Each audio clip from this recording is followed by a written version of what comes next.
Hello everyone and welcome back to my channel.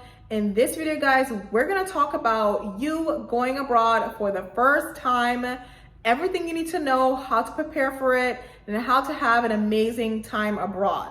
So I know you're probably nervous about your first time abroad. Like there's probably a million things going through your head right now. Are you prepared? Do you actually really want to go? All these different things are going through your head right now because I've been there on my first solo trip to Sri Lanka. I was second guessing myself up until the day that I took the plane to Sri Lanka. So I totally know where you're coming from. Or maybe you're not second guessing yourself at all. You're just unsure of if you're prepared for this country. You got your documents in order, you have enough money, all that jazz. So let's have a conversation about everything you need to do to prepare for your first trip abroad. And I'm really excited to make this video because a lot of you guys on my channel, you found my channel because of my traveling to Paris on a budget video series. So a lot of you guys are preparing to travel to Paris and just actually leave the country for the first time. So I'm really excited. I really hope this video helps you. Make sure you watch until the end of the video to get all the details. And guys, make sure you download my ultimate trip planning checklist. I created this checklist from years and years of traveling. It's everything you need to do to plan your first trip abroad or just plan any trip abroad. I'll leave that in the description for you guys. So at this point, you've booked your flight, you booked your accommodation, your trip is like planned. So while you wait to hop on that plane to your destination, what you need to do is spend time making sure that you've planned everything correctly, you have everything lined up, and let's talk about what I mean by things. Make sure that you have all your paperwork together, and again, all of this that I'm mentioning and more will be on that checklist linked in the description. But do you know the COVID requirements for that country? Is your passport up to date? Does it have at least 6 months on it? Do you need a special visa, vaccine? Are your travel dates correct? Did you line everything up? Do you know how you're getting from the airport to your accommodation? Did you do that research on how you're getting there? Are you taking a taxi? Are you taking the bus? What are you doing to get there? So when I'm talking about doing research, it's literally all of the boring stuff that comes with travel. But like I said in a ton of my videos, the devil is in the details. You have to make sure that you have all the details of your trip correct because these little details can ruin your trip. And this is not going to take you a whole bunch of time. This is not hard work. It's literally you sitting down, looking through what you plan for your trip and making sure that everything is correct, everything is right. So for example, say you have a trip planned to Paris for a week. What you're gonna do, you're gonna use that checklist with everything. You're gonna make sure you have all your documents correct. Your passport is fine to get into France. You're gonna check for that COVID test. Your ultimate goal is making sure that you can easily get into the country and there's no issues with that. Again, this is not hard work. Don't make a big deal about it. It's a simple Google search away. As a new traveler, you're just not used to these things. So that's why I'm telling you just to be on top of everything. Be on top of your documents and the requirements to get into the country. The next thing you have to do while waiting for your trip is making sure that you got your funds in order. You know exactly how much you need to spend for the country that you're going into. You have your money saved. You have a bank account with your money in it that you can use in the country. That's something important too, making sure that you can actually use your debit card in the country that you're visiting. For example, in Croatia, I could not use my Chime debit card. It does not work in Croatia and some other countries. So just your money situation and make sure it's handled. Make sure you can use your cards abroad. That's a big one. But make sure that you have your funds in order.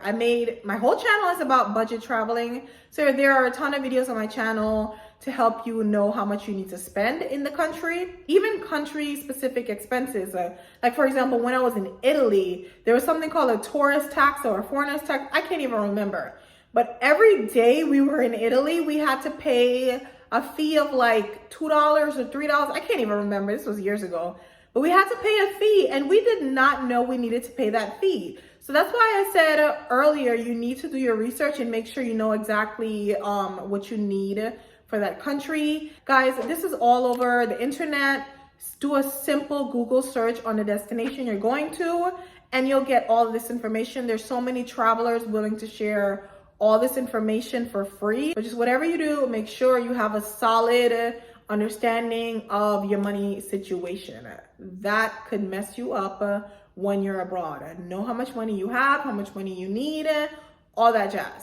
The next thing is you need to learn about the culture that you're going to, the do's and the don'ts, cultural norms, basically how to handle yourself, how to navigate in the country that you're visiting. So guys, it's quite easy to be a rude American.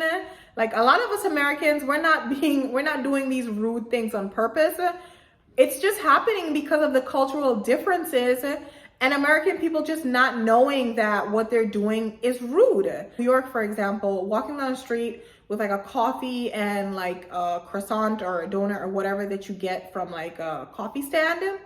It's so normal to do that, walking and eating. But in Japan, it's like something so ghetto. It's like you have no like self-control, or I'm not exactly sure how Japanese people view it to the core, but it's just frowned upon to walk down the street in Japan with like food in your hand. And I've heard this from a lot of other countries too.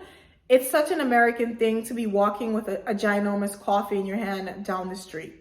So my whole point in saying that is that you just have to know about the country that you're going and what is ghetto and what is rude and disrespectful. How do you show your respect? How do you show that you're interested?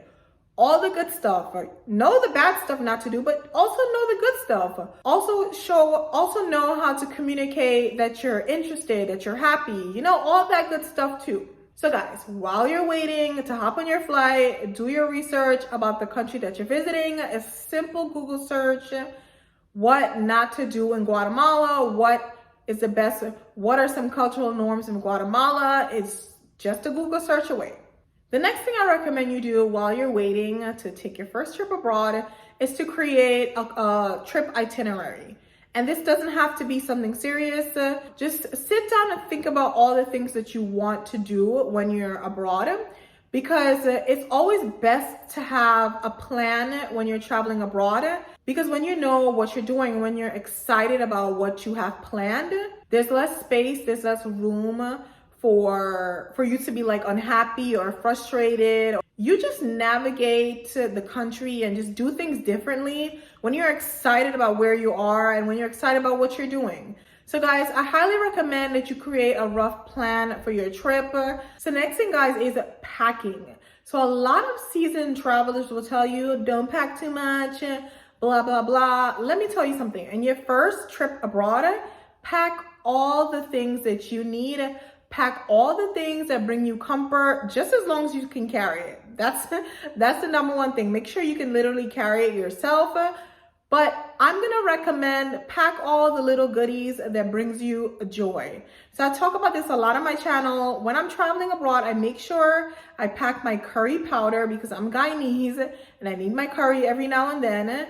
I'm not telling you you have to pack spices, but what I'm saying is pack the little comforts that you're used to. If you like to travel with your laptop, bring your laptop. I've been told before, hey, why do you travel with your laptop? I'm like, I like to watch movies on my laptop when I'm traveling. I don't care where I am. I like to carry my laptop. So not only pack the things that you need that brings you comfort, but also make sure you pack the things that you need for the country that you're visiting. So whether that's if you're going to a lot of temples or churches or just holy sites and you need like a shawl to cover your arms or cover your hair, or you need long skirts, like you're going to certain parts of the world that a lot of the women wear long skirts in certain places. Just do your research and know what you need to pack. So again, two things: pack the things that brings you comfort and pack the things that are country specific. The next thing that'll help you prepare for your first time abroad is to reading up on the safety measures you need to take. And the number one thing is popular scams in the country that you're visiting. For example, Paris is very known for certain scams. A simple Google search or YouTube video will help you know popular scams in the country that you're visiting. But I highly recommend that you just do research on this because these people are really smart. Because if it's your first time abroad and you're not really used to like people trying to get over on you, it can be difficult. I'm not saying that you will encounter scams. I don't think so. I've never encountered a scam when I was in Paris, and people always say Paris is such a scammy place or whatever. And when I went to the Czech Republic, that's also supposed to be a place where a lot of people get scammed.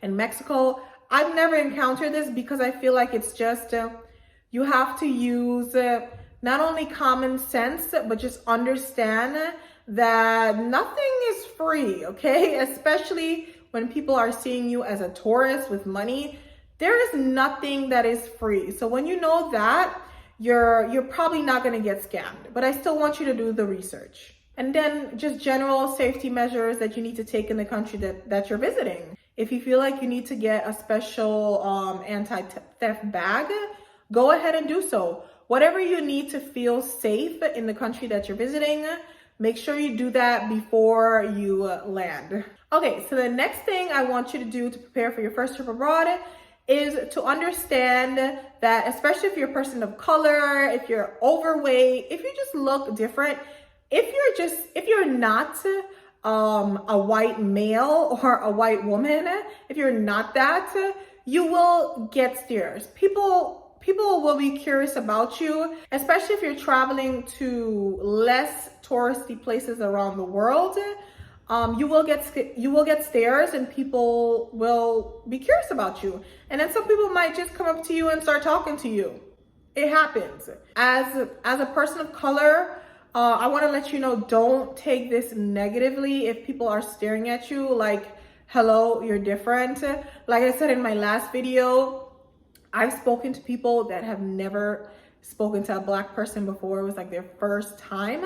As much as we're in 2022 and the world is like connected, there are still some people who have never encountered a lot of other people. So I just want you to be prepared for that, to start preparing for that now. And don't take it as something personal or negative. It's just that you're different. So guys, make sure you watch this video here on planning your first trip abroad for $1,000 if you're now starting your budget traveling journey. I really hope this video helped you prepare for your first trip abroad. If you have any questions, any comments, be sure to leave them in the description, and I'll see you guys in the next video. Bye.